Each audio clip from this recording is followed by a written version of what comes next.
Сәлеметсіздер ме, құрметті менің көрермендерім. Бүгінгі хикаямызды бастайық. Таңғы салқын самал ауыл көшелерін баяу аралап жүр. Аспанды бозғылт бұлт торлаған. Күн әлі толық көтерілмеген. Ауылдың шетіндегі ескі аялдама тағы да үнсіз тұр. Сол аялдамаға қарай баяу басып келе жатқан бір қария бар. Қолында көптен бері ұстап жүрген қара ағаш таяғы. Үстіндегі өңі оңған қоңыр пальто.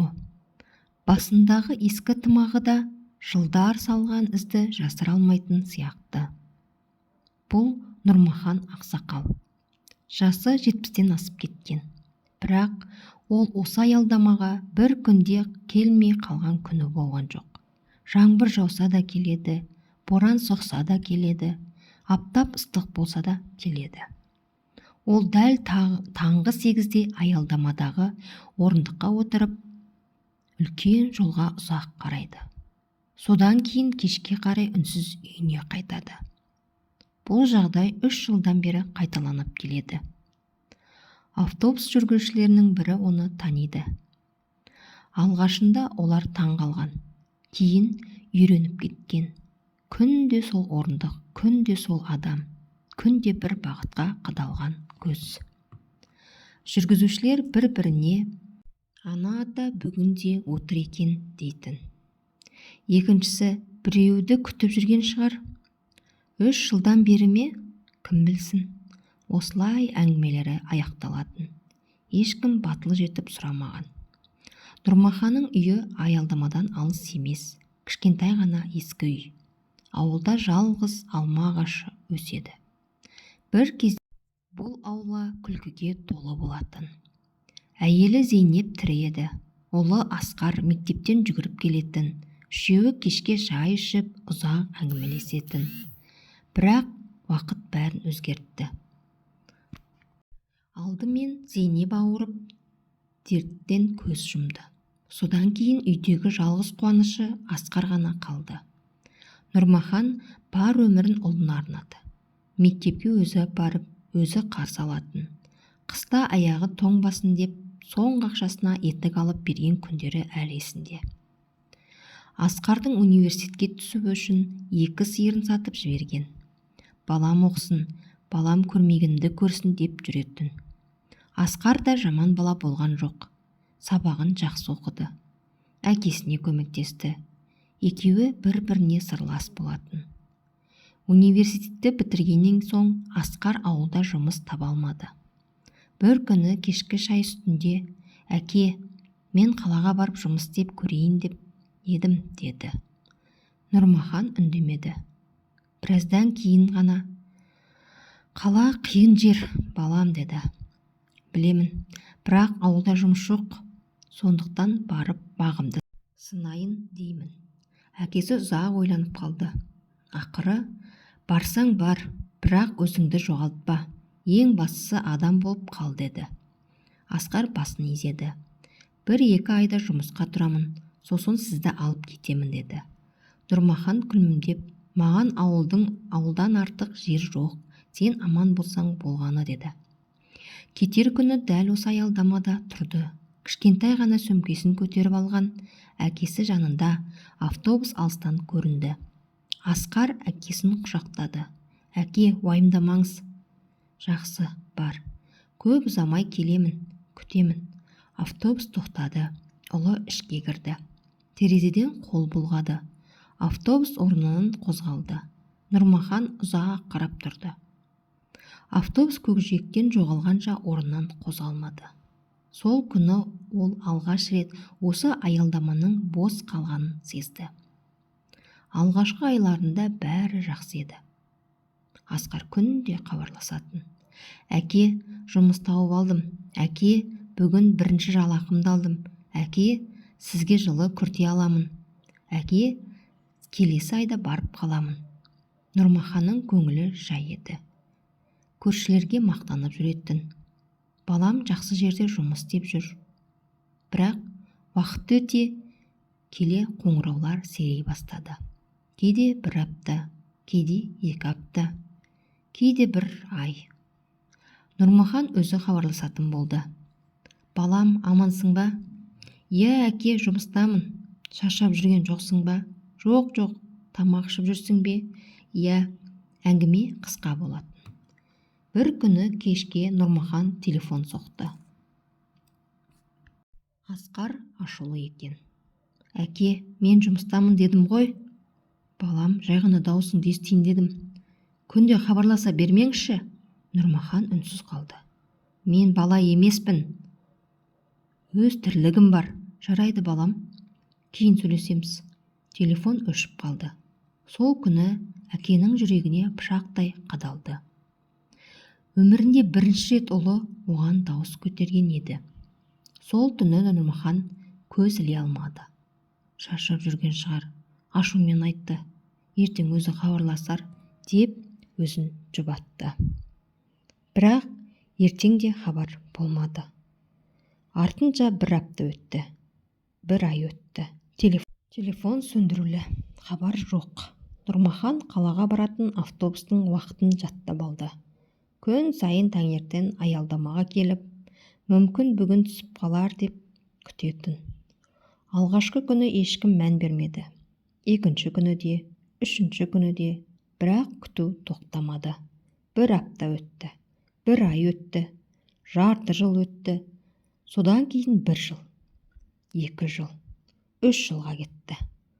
Ал қария әлі күнге дейін сол аялдамада, сол орындықта, сол үмітпен, көз алдында ұлы автобустан түсіп, әке, кешігіп кеттім деп күлімсіреп келе жатқандай елестейтін.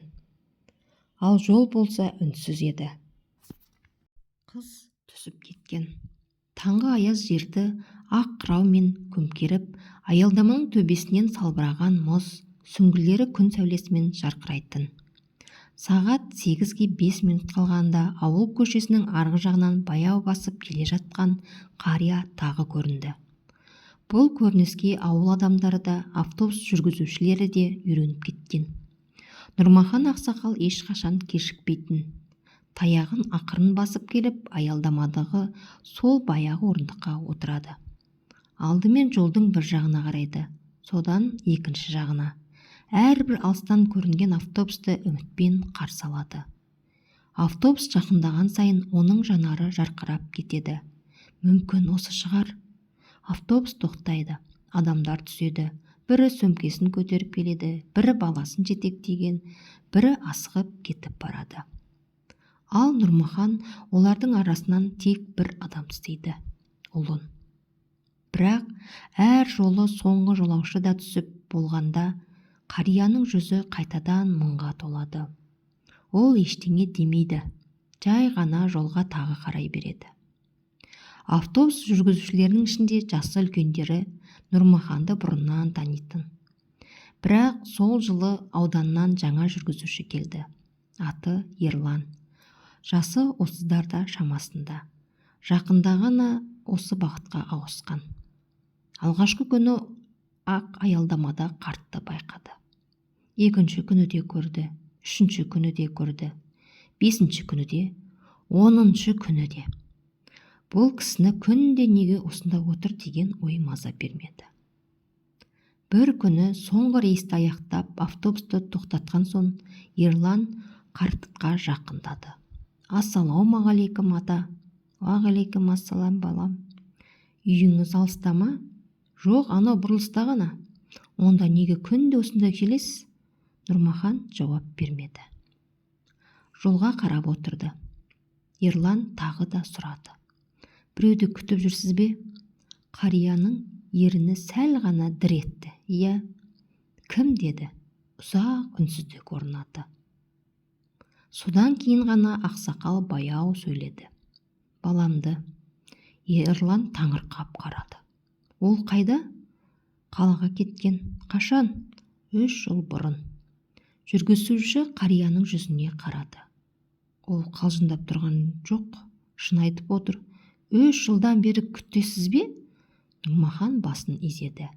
Әкесі күткен баланың жолы бір күні осы жерге түседі деп сенемін. Ержанның жүрегі шым ете қалды.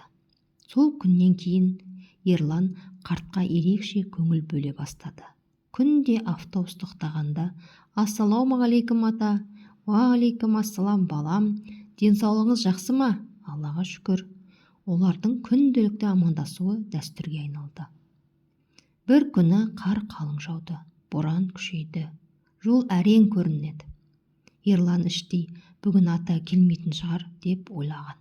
Бірақ аялдамаға жақындай бергенде ақ қардың арасында таныс бейне көрінді. Нұрмахан тағы отыр. Қалың күртесін жағасын көтеріп алған. Қолы тоңып кеткен, бірақ көзі баяғыдай жолда. Ерлан автобусты тоқтатып сыртқа шықты. «Ата, үйіңізге қайтыңыз, суық қой». «Жоқ, балам, ауырып қаласыз. Бәлкім бүгін келер». Осындай борандама әке күткен бала ауа райын таңдамайды. Ержан не айтарын білмей қалды. Автобустан өз күртесін алып шығып, қарияның иығына жапты. «Мә, ата». «Жоқ, өзің тонасың. Мен автобустамын ғой». Нұрмахан көзіне жас алды. «Рахмет, балам».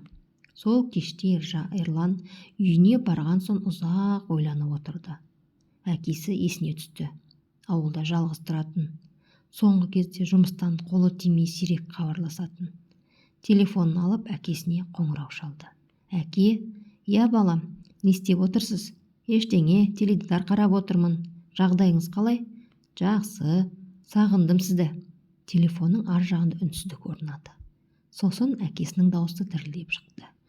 «Мен де сені сағындым, балам». Ержанның көзіне жас ыршып кетті. Әке деген қандай мейірімді еді. Келесі күні ол тағы да Нұрмаханға келді. «Ата». «Я, балам, ренжімесеңіз бір нәрсе сұрасам?» «Сұрай бер». «Ұлыңыз кеткенде не болды?» Нұрмахан ауыр күрсінді. «Соңғы рет телефонмен сөйлестік, сосын ұрысып қалдық». «Қалай?» «Мен күнде хабарласып тұрдым». «Әкелік көңілі ғой. Ол жұмыстан шаршап жүрген шығар. Күнде мазаламаңызшы, мен бала емеспін» деді. Кейін кешірім сұрады ма? Үлгермеді. Неге? Сол қоңыраудан кейін хабарсыз кетті. Нұрмаханның көзіне жас алды. Кейде ойлаймын, соңғы сөйлескен сөзім жүрегіне тиіп кеткен шығар. Әкеммен сөйлеспей ақ қояйын деген шығар. «Жоқ, ата, әке баласын бәрібір ақтайды екен. Мен әлі күнге дейін оны кінәламаймын. Шаршаған шығар, қиналған шығар, бәлкім қайтып келгісі келіп жүрген болар. Тек жол түспеген шығар». Ерлан үнсіз тыңдап тұрды. Ол дәл сол сәтте Нұрмаханның ұлын табуға өзін-өзі сөз берді. «Қалай болса да іздеймін. Егер тірі болса, әкесіне жеткіземін. Егер қиындыққа тап болса, көмектесемін. Бұл қарттың күткені босқа кетпеу керек». Ал Нұрмахан болса, ештеңеден бейхабар күйі тағы да ұзақ жолға қарап отырды. Оның жүрегінде бір ғана тілек бар еді. «Балам, бір-ақ рет келші, бір-ақ рет. Әке деп шақыршы, басқа ештеңе сұрамаймын». Қар үнсіз жауып тұрды. Жол үнсіз жатты. Ал әкенің үміті әлі де сөнбеген еді. Ерлан сол түні көз іле алмады. Нұрмахан ақсақалдың «балам, бір-ақ рет келші» деген сөзі құлағынан кетпей қойды.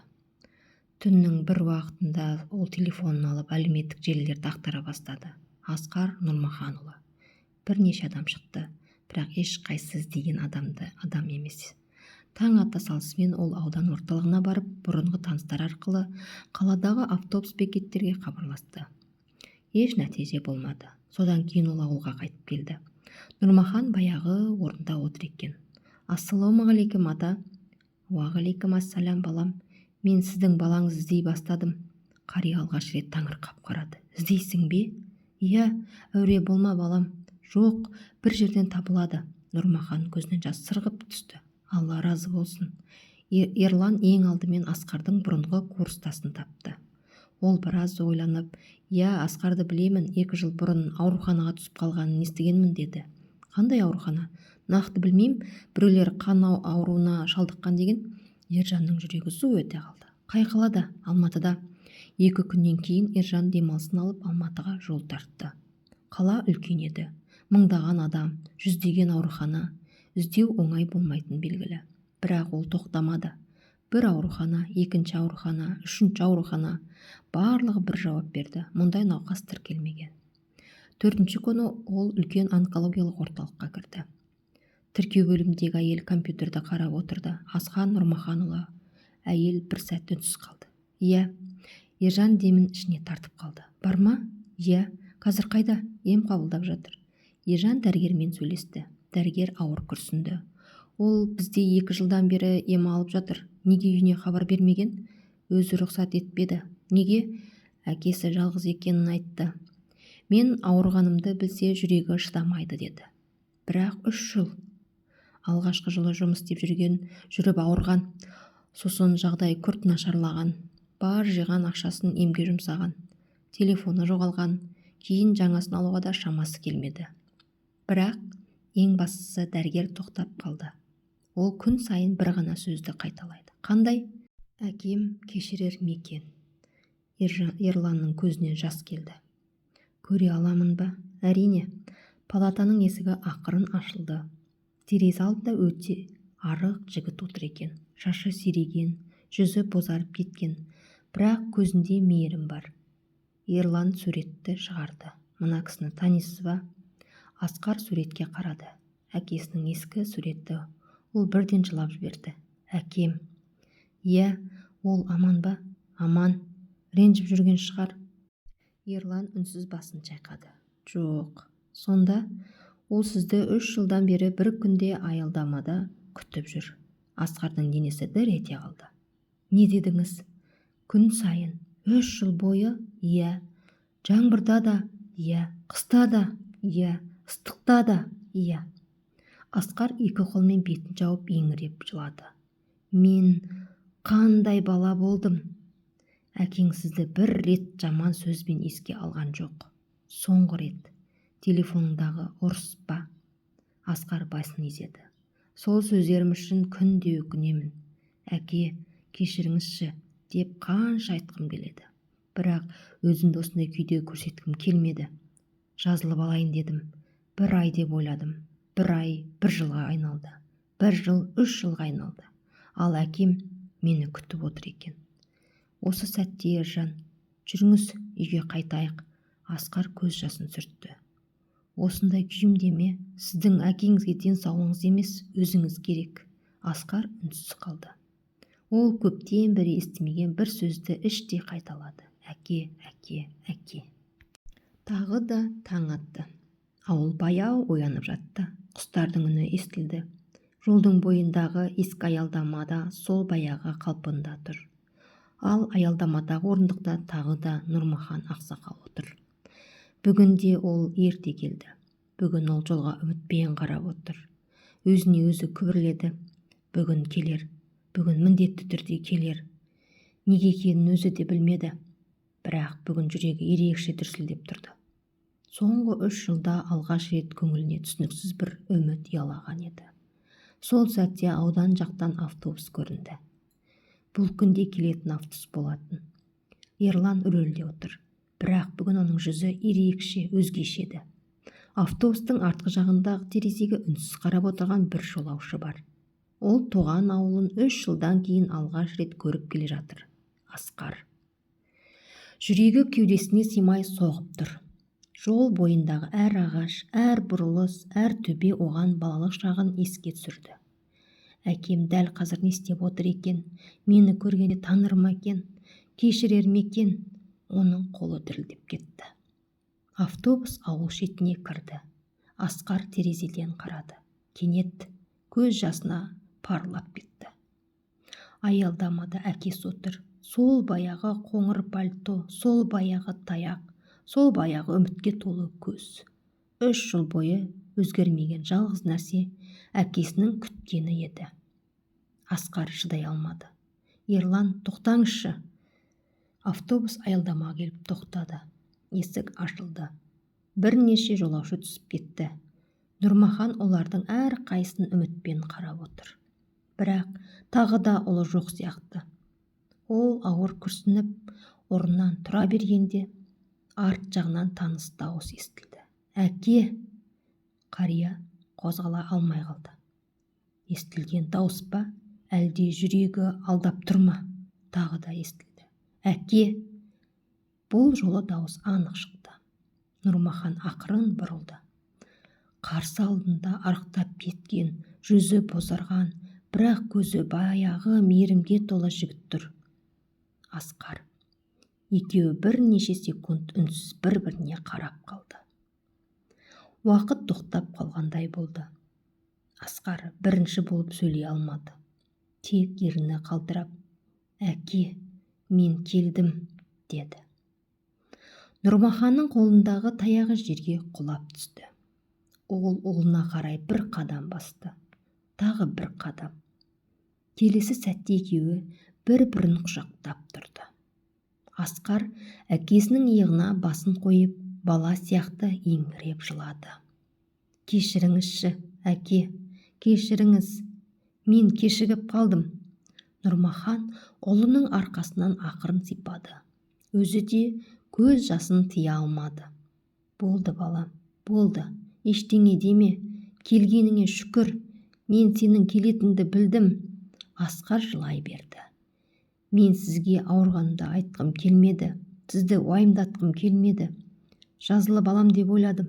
Бірақ күндер өте берді. Мен күнде өкіндім.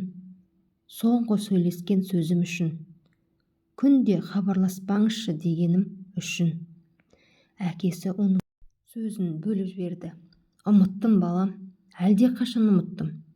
Әке баласының бір ауыр сөзін өмір бойы көтеріп жүрмейді. Әкенің жүрегі де өкпе емес, сағыныш қана қалды. Асқар әкесінің қолына қарады. Қолдары әжім басқан, саусақтары қалтырайды. Әке, қолдарыңыз. Нұрмахан күлімсіреді. Сен кеткенде мұндай емес еді ғой. Жас келді. Күте-күте қартайдым. Асқар өзін ұстай алмай тағы да жылады. Мен кінәлімін. Жоқ балам, ең үлкен бақыт тірі келгенің. Сол сәтте аялдамада тұрған адамдардың бәрі үнсіз еді. Автобустан түскен жолаушылар да, ауыл адамдары да көздеріне жас алды. Ерлан сырттай қарап тұрды. Ол да жылап жіберді. 3 жыл бойы күнде көрген қарттың арманы дәл көз алдында орындалып жатқан еді. Асқар әкесінің қолынан ұстап, әке, енді ешқайда кетпеймін. Емімді осы жерде жалғастырамын. Сізді енді жалғыз қалдырмаймын. Нұрмахан ұлының жүзіне ұзақ қарады. Саған сенгенмін, сол үшін күнде келдім. Бір күні міндетті түрде әке деп шақыратынды білдім. Алла менің тілегімді қабыл етті. Екеуі ауылға қарай бірге жүрді. Нұрмаханның таяғы бірде бұрынғыдай ауыр естілмейтін. Өйткені оның екінші жағында ұлы сүйемелдеп келе жатты. 3 жыл бойы бос қайтқан жол бұл жолы 2 бақытты жолға айналды. Аялдама үнсіз қалды. Орындық та бос қалды. Енді ол жерде ешкімді күтпейтін болды. Өйткені күткен адам келді.